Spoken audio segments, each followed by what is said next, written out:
All right, so now we move from Croatia to Denmark, and I would like to welcome here Alexis Chatsimpiros and Søren Hermansen.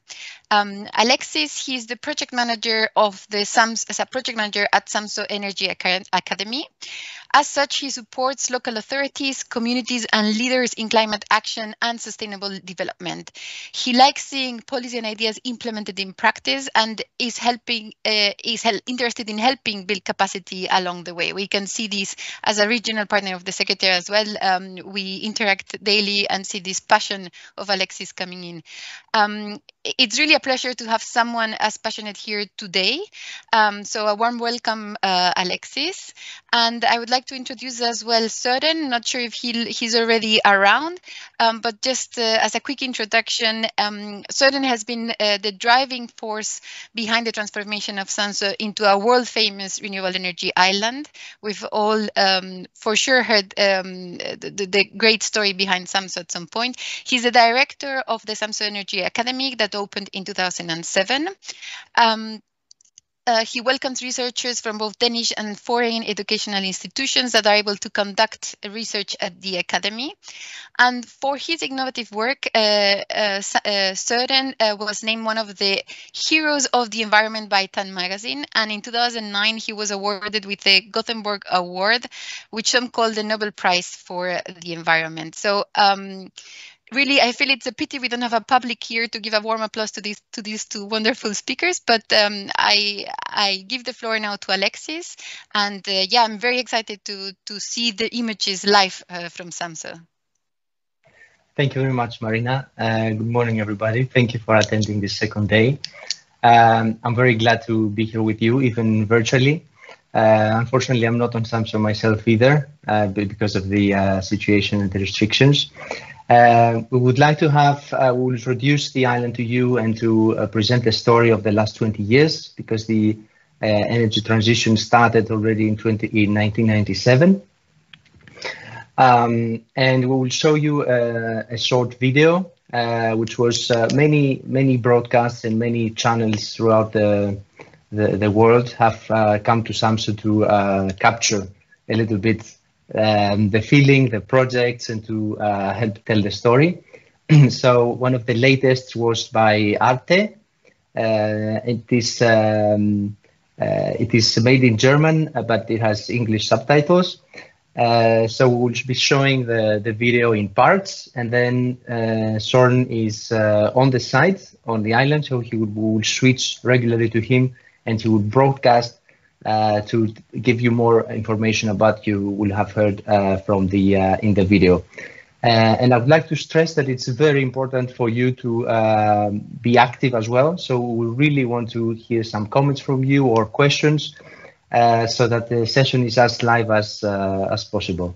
In the physical meetings and tours of the island, there are always a lot of questions, and there's a lot of discussion going on in the bus during the different sites and when we're going back to the academy as well. So we would like to try to simulate that and have as a live discussion as possible.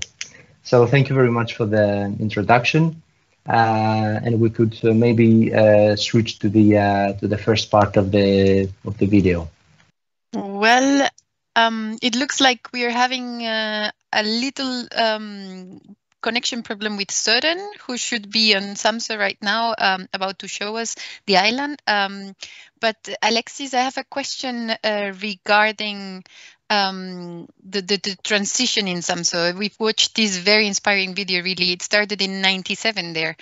We hear a lot about energy communities right now and about community-owned energy systems, but Samsø has really been a pioneer on this. And I have the question, I mean, we've been hearing repeatedly with the case of stress, and yesterday as well, how important it is to have everyone on board.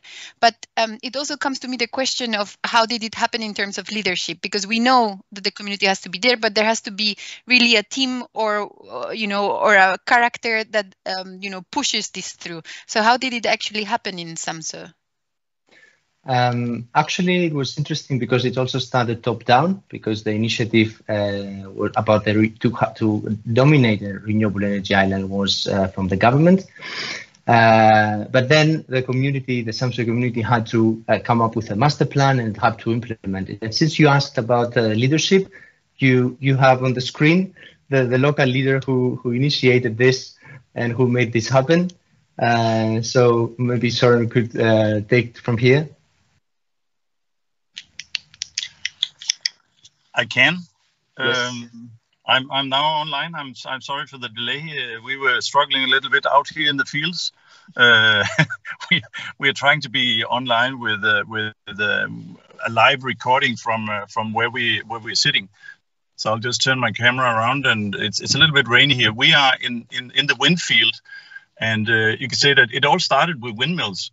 We won a competition to be the Danish energy island, and in this plan, the master plan to be the Danish energy island, we committed to erect enough power to supply the entire island. And I will just step out of the car, and maybe it'll be a little bit noisy, but this is live recording in its main format. It's just to show you that the landscape is full of wind turbines and farmers and other things in this equation. And we successfully, you could say, developed a plan with windmills included in it to fulfill the ambition to be 100% self-supplied in a time span of just 10 years. So that was the ambition, and you could say that since then we have actually fulfilled that ambition. So the starting point was windmills and a top-down national master plan where we had to fulfill the Danish ambition.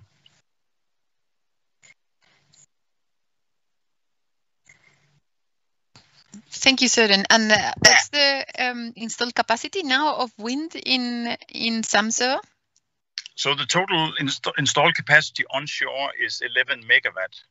We are producing in total about 25 million kilowatt hours per year, which is equivalent to the total energy consumption on the island. So that was the ambition, and that also indicated how many turbines we were going to erect. In the beginning, we only looked at 750 kilowatt turbines, and we had to have 15 or 16 to cover the entire project proposed consumption. But we realized that we could, if we had a regional planning acceptance or permission to have them a little bit bigger, the turbines, we could install 1 megawatt turbines instead of 750, and we could reduce the number to 11 instead of 15. Which again, for the planning and for the acceptance of the community was a major argument. We could have less and produce more, and we could actually. I mean, I don't think we spoil the landscape, but there's some resistance in the local community because there's also a tourist community and there's other nature communities that kind of have a skeptical approach to wind turbines, and therefore it was kind of a bargain that we could lower the number, have them a little bit bigger, and still be able to produce all the energy we needed. Would you like to talk a little bit about the different communities on Samsø? Because people sometimes think that an island of population of 4,000 people, it's one community, one person, one voice. Yes, I mean, many people think that on an island, and we have like these very harmonic communities where people love each other and they work together and they drink coffee every day, which is partly true, but it's also partly not true. So in our little community, we have the island of Samsø is about 30 kilometers long, and it consists of 5 old parishes. I don't know if you recognize the parish. What do you call it? It's not a municipality, but it was an old term for a local organized structure. And we had 5 parishes on Samsø, and they still exist in people's minds, that people belong to these 5 different communities, where we actually, in the old days, we had a football team in each parish, and we had these very serious football matches where it was about to win the trophy and be the the Samsø champion of football. And you can say it's actually the same now. We have a trend or a tendency not to remember that we are different when we do the overall master planning. We try to kind of make a uniform approach to change, which I think is really wrong. And we have learned a lot accepting that people are different, they think different, they have different values, not a lot, but slightly different, and enough to make arguments. And people start arguing instead of planning and looking into the future. So I think the purpose connected to the place is always in play for us in the planning, where we say to them, what's in it for us? And when we talk to people in these local communities, we try to register how many jobs can we create, what is the income change, what is the cost of fueling your house and your consumption for the individual.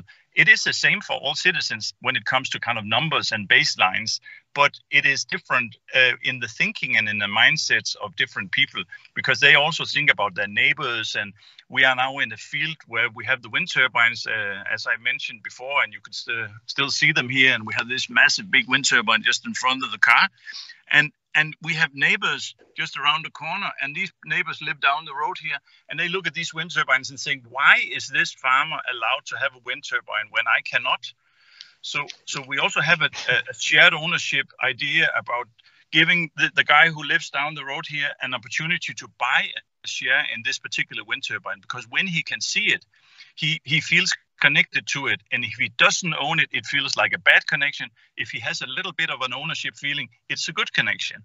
And I think this is also kind of a psychological ownership or mental ownership that has to be, what I call it, included in the planning and in the narrative of change that we are trying to introduce here also.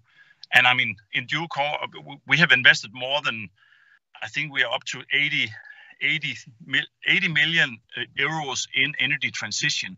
So it's not just for the fun of it. It is really serious change and a lot of investments in this change here. And it is, I think we can register and interview people talking about this as a thing that was good for the island. It was good for my community. And I know someone who made money out of it, or who had a job in this transition, or who is now serving food for visitors they're coming from outside, who wants to come and see and study what we're doing here. That's really interesting concept, not only including the community on, taking decisions in terms of the energy transition, but actually owning part of it. It's incredibly interesting. I think Søren might be now on driving. I am driving, but we're going to the next stop. To the video again to hear about the heating system, and then Søren will drive there. Absolutely, we're going there now. I'll keep my microphone on and we'll go. Okay.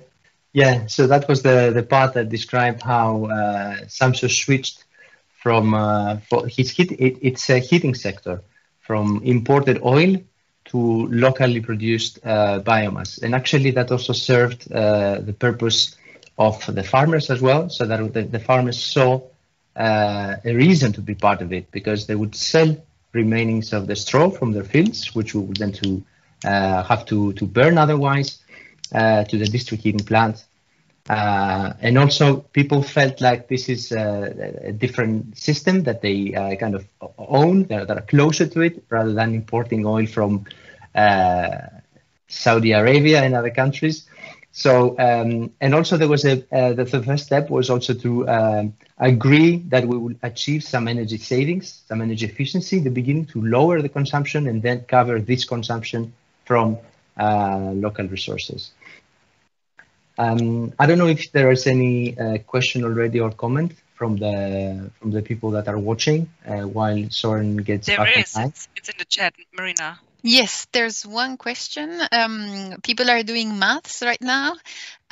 So they are looking at, we've said there are 4,000 residents in Samsø, and a total of 80 million euro have been invested. That makes 20,000 euro per resident that has invested in the energy transition of the island. And they are asking, what was the timeline of investment to pay back like? Okay.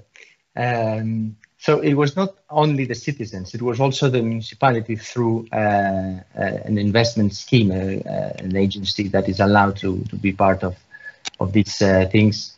So the division, the payback was, Søren is back online, so he could tell the right numbers, because I don't have them in front of me. But I know that there's a scheme in Denmark which might be also very useful for other countries, that there's a special bank for the 98 municipalities. So they can, if they can prove that the payback period of an investment is less than 20 years, and of course for a wind turbine is much less than that, but for a complicated system, a complex system that has many components, maybe some payback really soon and some others pay back later.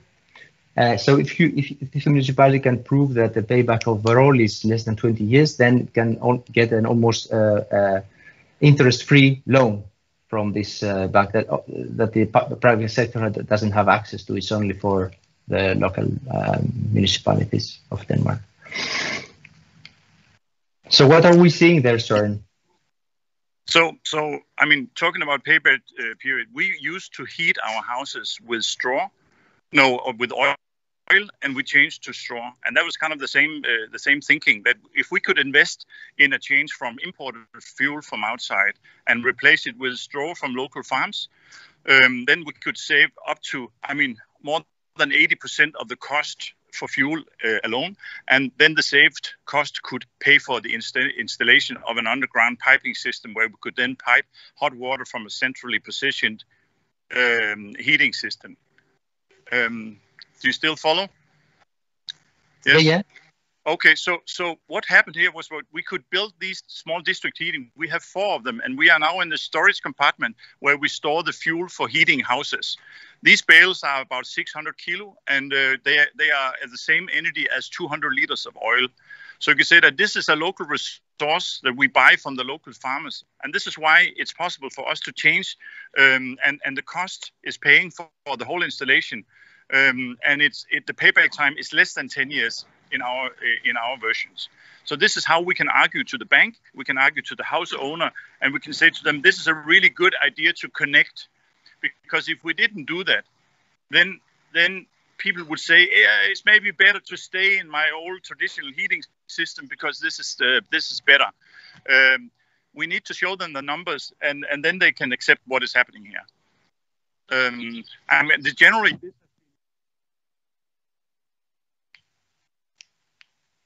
I just have a switch. It's a noisy place in here, but I'll have a short glimpse of what is happening in here. This is here we have the man who's looking after the district heating. He's making it work all the time.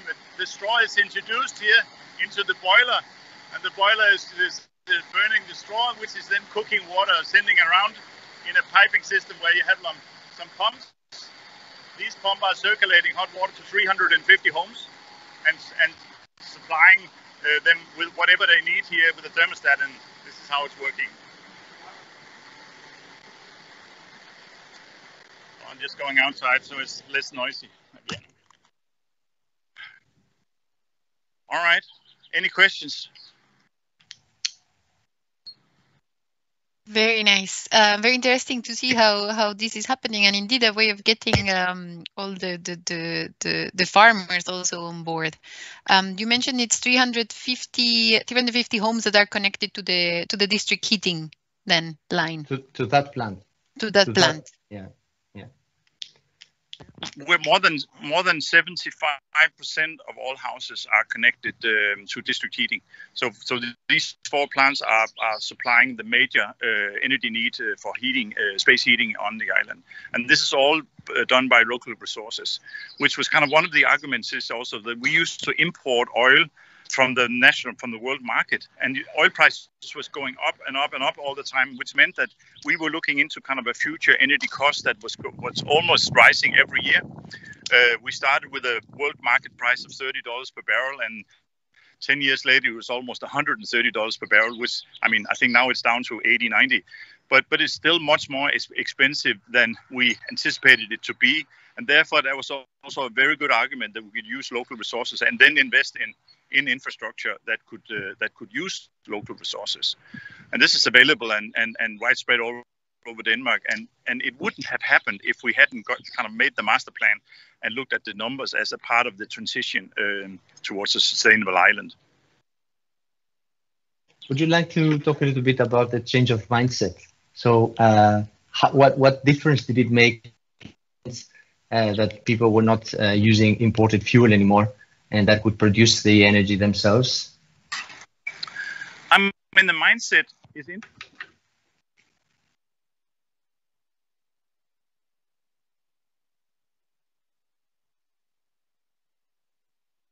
I mean, a strawberry like this is something we have been working for decades. This is kind of instrumental in farming, in the farming community, and resources like this it makes so much sense to work with it for people. And you can say that the mindset is kind of making sense.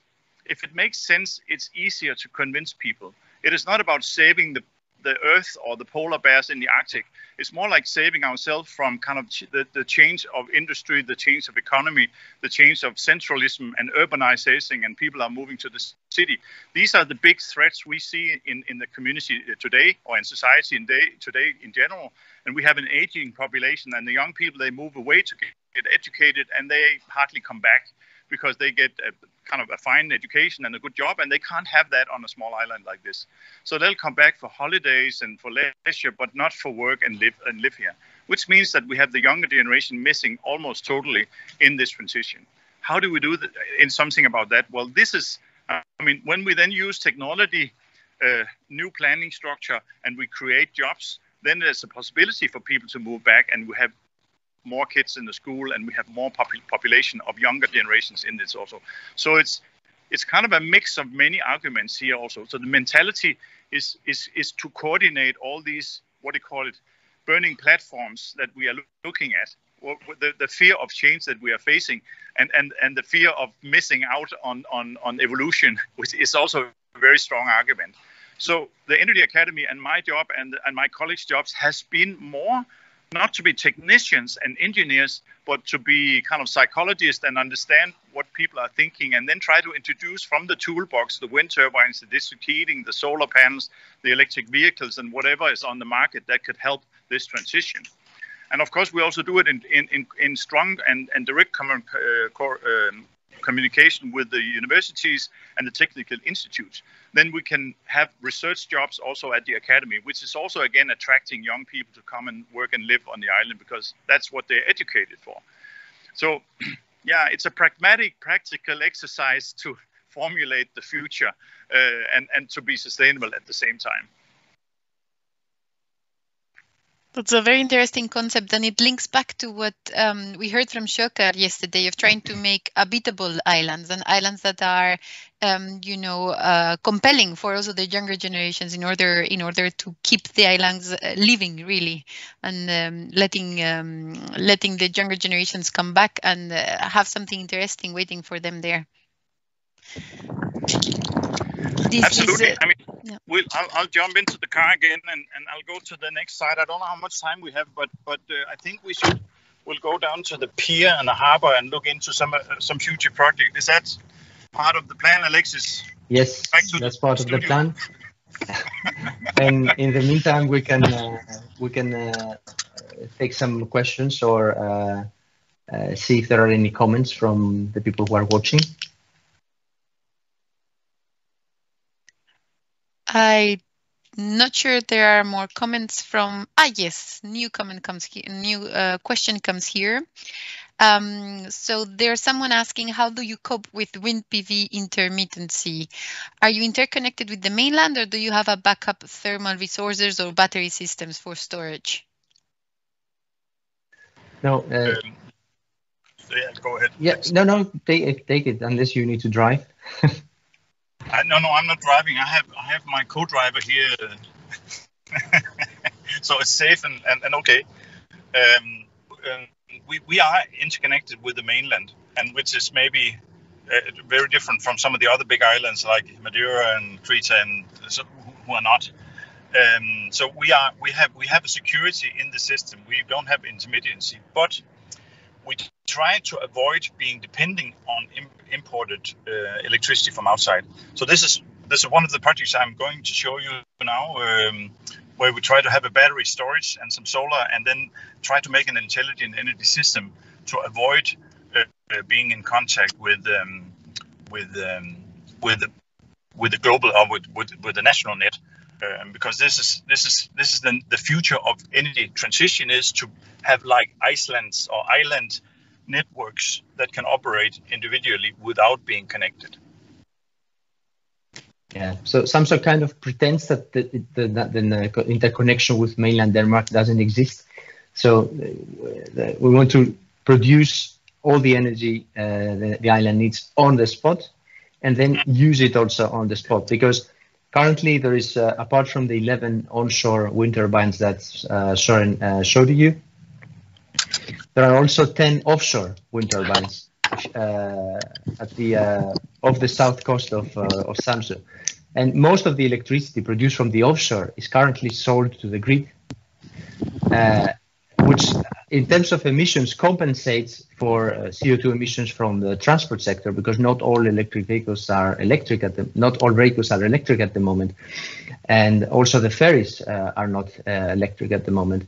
In terms of overall emissions, it compensates, but the future should not look like that. So the future should look like using all the renewable electricity produced, even to electrify part of the heating sector, and not to be based on biomass anymore, and use the biomass for something else, like biogas or power to X, or there are many different solutions, and then try to use all the resources on the island. So it's kind of pretending that the table doesn't exist. We know it's there, but maybe more for a backup.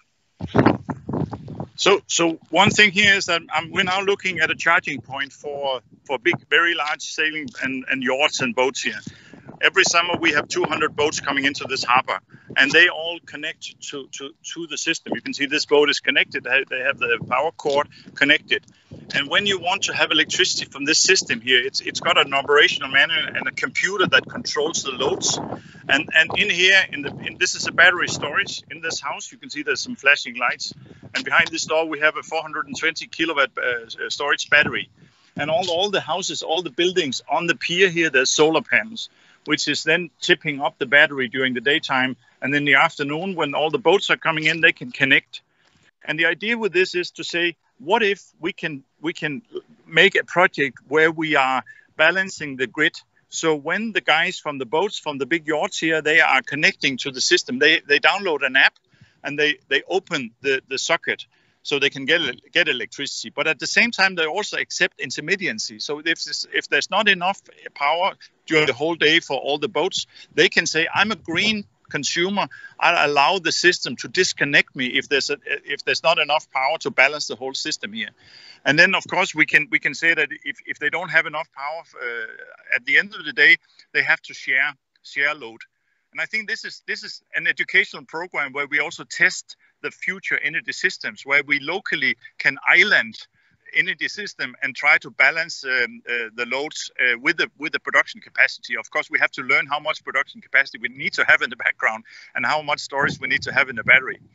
And then all the service houses, the service buildings in the pier. I mean, some of these houses are saunas and showers and facilities for toilets and stuff like that. And there's a sewage pump also. Then if there's more electricity in the battery at the end of the night, then we'll lower the battery level and use all the facilities. They can wait. The pump can wait. There's a big storage tank. The heater can wait because there's a big storage hot water tank. So we will use everything when the sun gets up again and start producing. So we'll have a very efficient use of this because we have an intelligent energy administrator in a computer system and some algorithms that is looking after this. And how many boats are we talking about at the peak time? In summer weekends, for example.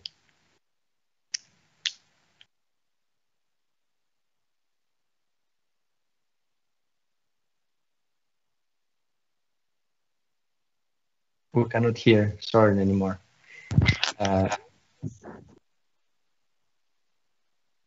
Yeah, it looks like we've lost. But maybe we could switch to the last part of the video now, and Søren will go to our building, to the Samsø Energy Academy, and we will finish this session there. How much time do we have left? So we're back from the video. I think Søren is right now driving to the Energy Academy. He will shortly connect back. I think he's still connected. He can hear us because I've seen we have one question that I think relates to him, although Alexis also can answer it from his personal point of view. So the question says, going back in time, I wonder what motivated you to get involved in the energy transition? Were there the environmental benefits, the community, the financial? Please, Søren, go ahead. I think, can you hear me now? Yes. Yeah. So I think that the reason for me to be connected to this project and to be kind of involved in the whole transition here is that it makes so much sense. It is a really cool job to be involved in. It's also a very complicated job, and there's a lot of different what do you call it? You have to use all of your talents, and this also. So it's a challenging position to have with a lot of responsibility, because you could say, if I by any means fail, then I'll lose all trust in the local community. If I by other means have a success in the planning and I can arrange and engage people in this transition, the job is really kind of really interesting and good, because it gives you so much credit, because it makes sense for many people. I think that is kind of the whole idea about this, is that it makes sense in so many levels to do what we're doing. Yeah, we can really feel your passion in the way you speak, Søren. We are now at the Energy Academy, which is a really cool, sophisticated, modern building that has been using recycled material. It has roof-integrated solar panels. It's self-sufficient with electricity, and it's a meeting place for up to 4,000, 5,000 visitors from all over the world every year. And we use it as we could say, a local energy meeting house for local people also. And in this house, we try to, as my colleagues, we try to be updated with the latest info from the European Union, with the latest info from whatever policies that is happening. And also in many ways, we try to be the energy meeting house of Samsø, so people can arrange their own meetings, and we can have this arm's length to authorities, the municipality, the government, and have this neutral meeting place where people can speak out freely about what they think and what they dream about. And then we, as members of the staff, can help people work with all these challenges. I mean, just to give you an impression here, we have Michael. He's a hard-working technician, and down there we have Jeppe. He's doing the numbers and trying to make business out of what we do here, so we can have a salary every month. But this is a permanent staff that wouldn't have been here if we were not the energy island. So we have produced like a center for innovation that has a role. It can be self-organized, but it's also like it's talking about the purpose or the necessity for having this kind of innovative place where we're looking into the future and trying to kind of harvest the lowest hanging fruits and present them for the public, which is kind of so necessary for a local community like this, because we don't have this capacity if we're not working hard on it. Very Would nice. you like to describe a little bit the types of meetings that the Energy Academy invites people to attend, or the types of meetings that organized in the Samsø community? So we have every year, we have like a 1 year meeting, a big meeting where we talk about what is happening next year, kind of a future meeting, where we try to make an open space meeting where we invite people with a purpose, or maybe 2 or 3 opening questions, where we say to them, what is at stake here?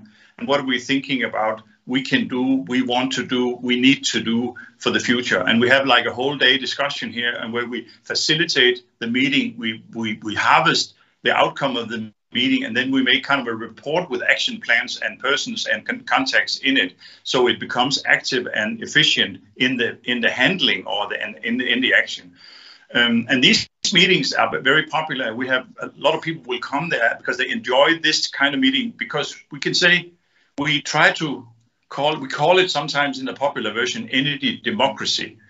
And energy democracy is maybe a little bit smart to say that, but the intention in talking about it like this is to say that we want people to participate and make their own, what do you call it, role more obvious for the purpose of change.